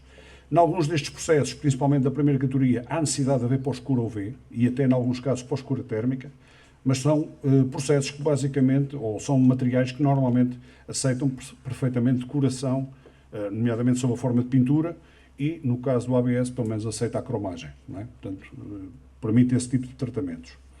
Depois nos cerâmicos aparece aqui essencialmente na base de pó, portanto estamos a falar na parte quer nos cerâmicos, quer nos metálicos, estamos a falar essencialmente da fase de pó. Nos cerâmicos, tipicamente, o que é que sucede? Vamos ter, efetivamente, tecnologias onde ou pode haver a sinterização direta ou pode haver a impressão de aglomerante sobre o pó cerâmico. Isto vai nos dar dois workflows diferentes. Ou seja, ao passo que na sinterização a peça já sai sinterizada da máquina, portanto pode estar hipoteticamente pronta a usar, pode ter necessidade de haver algum acabamento superficial. No caso da impressão de aglomerante sobre pó cerâmico, há necessidade de fazer o quê? Eu tenho que tirar o ligante, o aglomerante que eu coloquei. Porquê? Um cerâmico é um material que aguenta 2000 graus, mas o ligante não. Portanto, eu tenho que tirar o ligante daquela equação. Tenho que fazer uma operação de remoção do ligante e depois a operação de sinterização para reduzir a porosidade da peça. Nesse processo, o que é que acontece? Estão a ver os dois bonequinhos? O primeiro da esquerda, o primeiro da esquerda está no que nós chamamos o estado verde, após a impressão propriamente dita. Do outro lado, é após a sinterização. Okay? Estamos a falar de contrações de 20%, sensivelmente, 20, 25%. Normalmente, estes equipamentos têm uma coisa importante para o utilizador, que é, quando eu submeto o STL ou o modelo 3D que eu quero imprimir, normalmente o próprio software escala o objeto, por forma que, quando ele sofrer todo o workflow, ele fique nas dimensões nominais pretendidas. Não é? No metal, tenho também as duas vertentes. Tenho quer a vertente de impressão de aglomerante, quer tenho a parte de fusão direta. E a fusão direta, claramente, é aquela que tem tido mais desenvolvimento industrial nos últimos anos.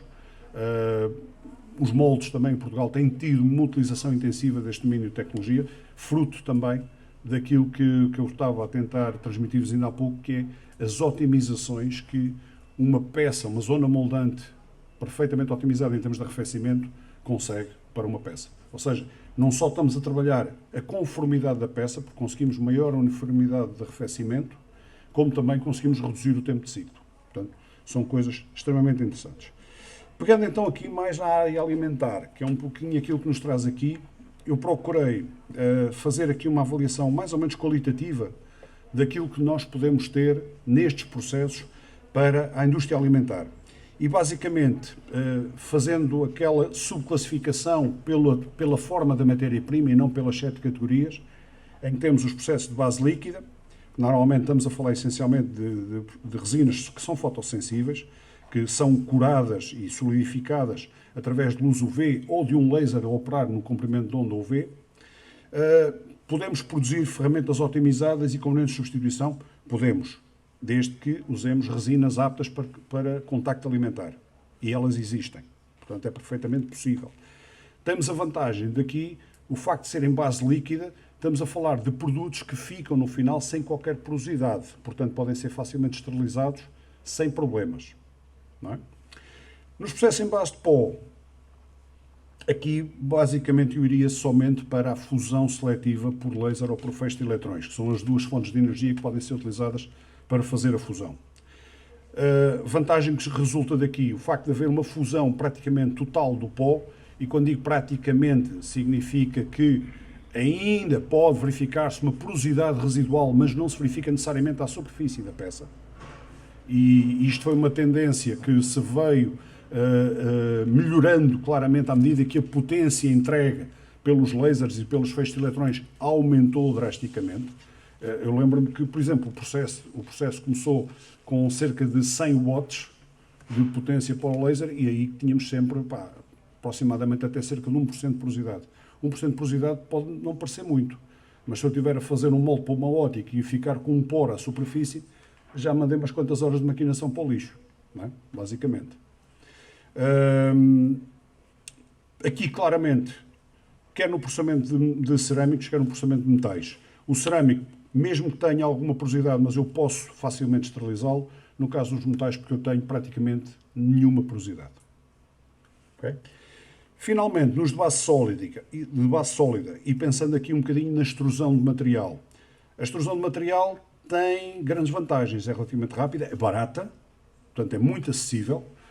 Para quem tem um equipamento desses low cost, sabe que compra uma bobina de material de 1 kg por 15 euros, dependendo do material. Um materialzinho mais reles, talvez um ABS, qualquer coisa do género. Não é? Se quiser comprar outros materiais mais técnicos, já gastará 30, 40, 50 euros, dependendo dos materiais, se forem materiais carregados, etc.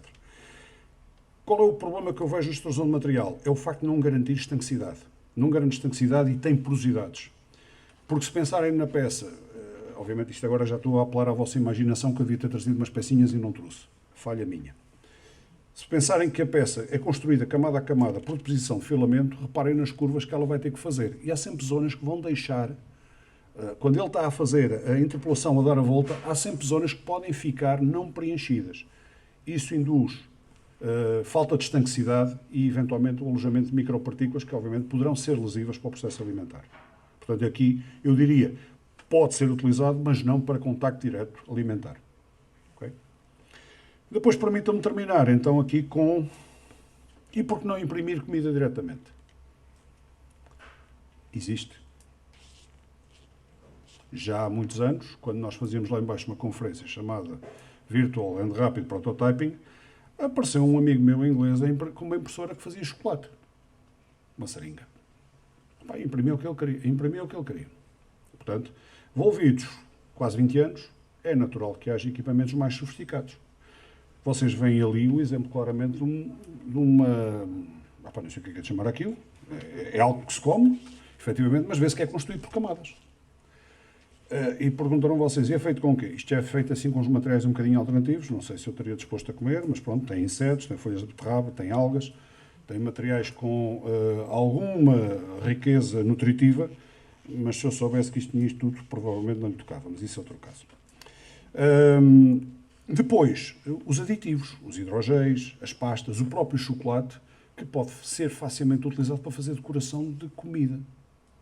Não é?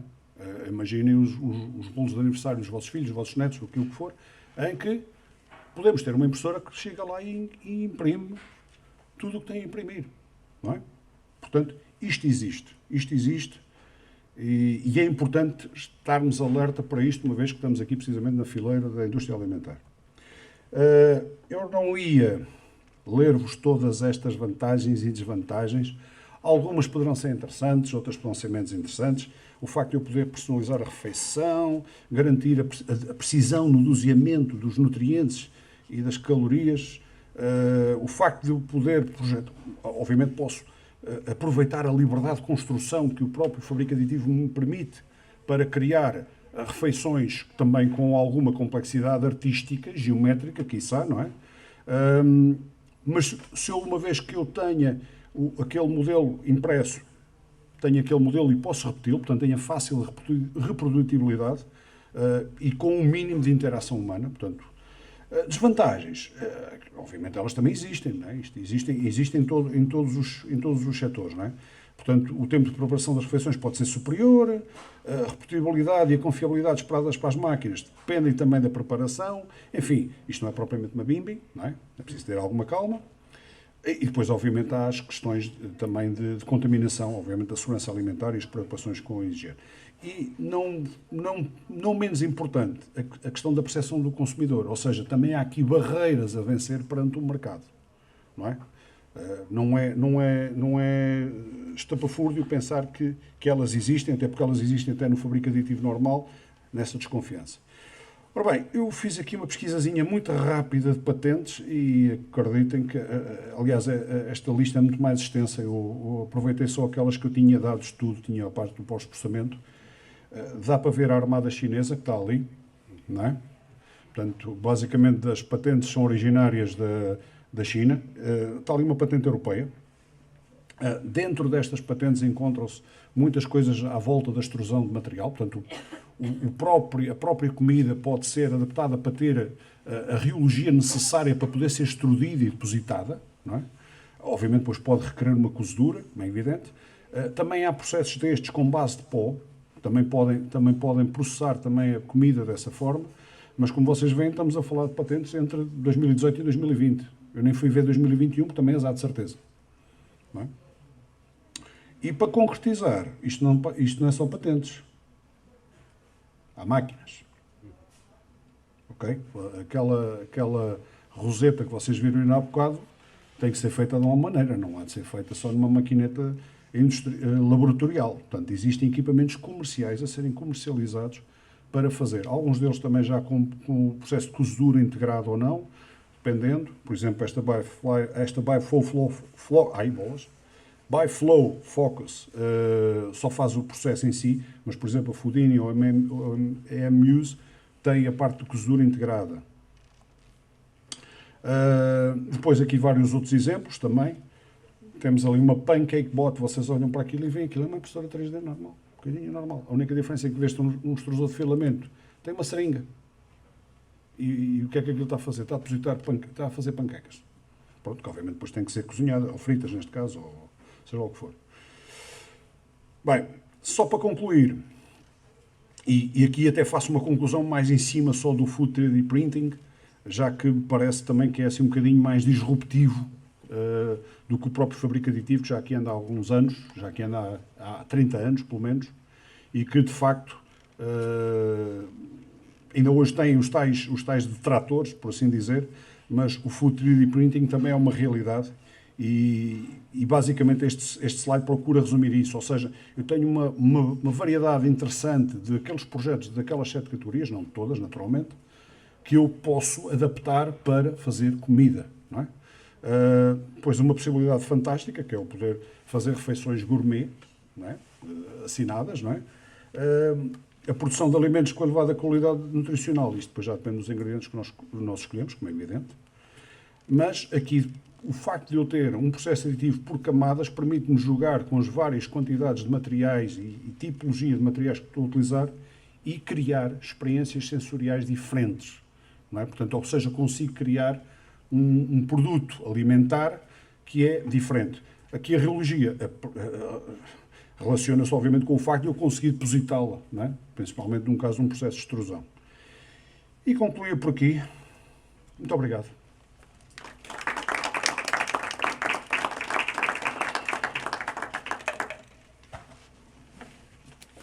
Então, mais uma vez, quero agradecer aos nossos oradores. Nós, naturalmente, como se aperceberam, fizemos um trabalho prévio de alinhamento das 3 intervenções, de maneira que houvesse aqui um fio condutor, uma certa continuidade, não houvesse sobreposições, mas, naturalmente, e nós sabemos, até pela apresentação que eu fiz, cada um dos oradores e as instituições que representam tem também apresentar-me aqui apenas uma pequena parte daquilo que é o trabalho, daquilo que é a missão e as suas grandes linhas de ação. E neste momento estou particularmente satisfeito porque a aposta vai sendo ganha, não é? Isto de considerar a indústria 4.0 como uma área central de inovação, pois nós tivemos aqui algo de concreto, mais conceptual, para ver que realmente há um campo novo e grande de desenvolvimento. Este é um primeiro seminário de demonstração tecnológica e 4.0, a abordar essencialmente os conceitos, digamos, mais teórico, mais apresentação. Daqui por sensivelmente um ano iremos ter um segundo encontro deste género, também demonstração tecnológica e 4.0, mas aí já vai integrar muito do trabalho que nós estamos a fazer, que está adjudicado e que está a ser elaborado, que é um estudo de maturidade e 4.0. Das empresas, recorrendo ao estudo de maturidade de 4.0 com base numa amostra desta fileira. Portanto, vamos retomar, fazer a segunda edição deste seminário tecnológico, mas aí já integrando dados concretos, dados primários obtidos no terreno. E, portanto, acho que este é exatamente o papel, os desafios da nossa indústria, procurar cada vez mais comunicar, falar com aquilo que, ao nível do bom que já se faz em Portugal, ao nível de investigação científica, investigação tecnológica, e sobretudo também projetos já muito desenvolvidos em parceria com as empresas. E é também o nosso propósito da IACO e deste projeto em particular, fomentarmos uma aproximação entre quem investiga, quem desenvolve, quem tem essa missão, e depois as empresas, o mundo real.